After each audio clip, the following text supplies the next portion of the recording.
Turn off your tap. That's the message to Napier residents from the council as the reservoirs reach a critical level after sizzling temperatures around the country this week. And residents have been warned the town could run out of water as soon as tonight if strict water restrictions aren't adhered to. The Napier Mayor is Bill Dalton, and he's just been briefed on the situation. Well, the situation is that our reservoirs are, to be honest, critically low, and we need to restrict watering of gardens and lawns and things to allow our reservoirs time to build up. So outside of showers, loos, laundry and drinking, there's a total water ban?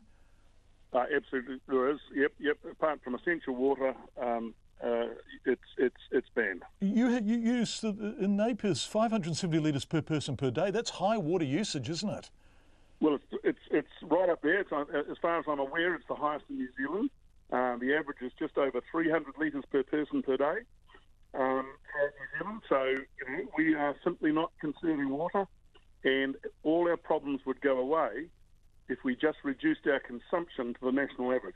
Have you been caught out by this? It does seem to have become critical rather quickly. In other words, should there have been water usage advisories issued earlier? No. Look, normally overnight our reservoirs recharge.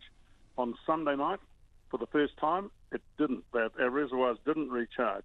So clearly, Sunday was a hell of a hot day here in Napier, and clearly people left their sprinklers on overnight, probably went out and put their sprinklers on in the afternoon and then went out for a barbecue and forgot about them.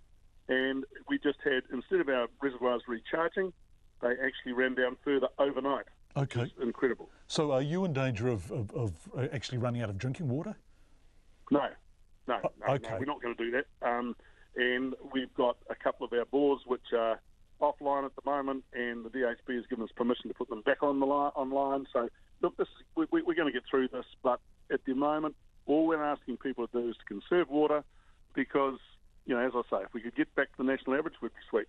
Okay, you need some rain, don't you? And that's not forecast. No. Look, we're told it's going to be a hot, dry summer. So, it's going to be an ongoing issue because we're seeing these different weather patterns that we've had before. So, if we have these long, hot, dry spells and everybody wants a green lawn and they want their plants to continue to grow, so they water them. Well, they're just not going to be able to do that if we want to maintain. One of the biggest issues is maintaining firefighting capacity, and so we don't want to get to the stage where we can't do that. Right, so people can't use water outside, and also, obviously, they can't light fires outside. No, exactly right. I mean, that's the last thing we want is a fire to start and have to use huge amounts of water to put it out. So, look, it's a case, John, of people just being sensible. You need some spending on water infrastructure there, don't you? I know you're Napier, and the Havelock North bore disaster was in the Hastings area under a completely different mayor and council. But water is becoming an issue in Hawke's Bay, isn't it? Well, water's becoming an issue in the world. Look, at the end of the day, every century goes through where there are certain golden products. And, we went through a century where it was coal, we went through a century where it was oil. Now it's water, and we need to conserve water. We need to regard it as a treasure, and we need to conserve it. Napier Mayor Bill Dalton, do turn your taps off if you are in Napier.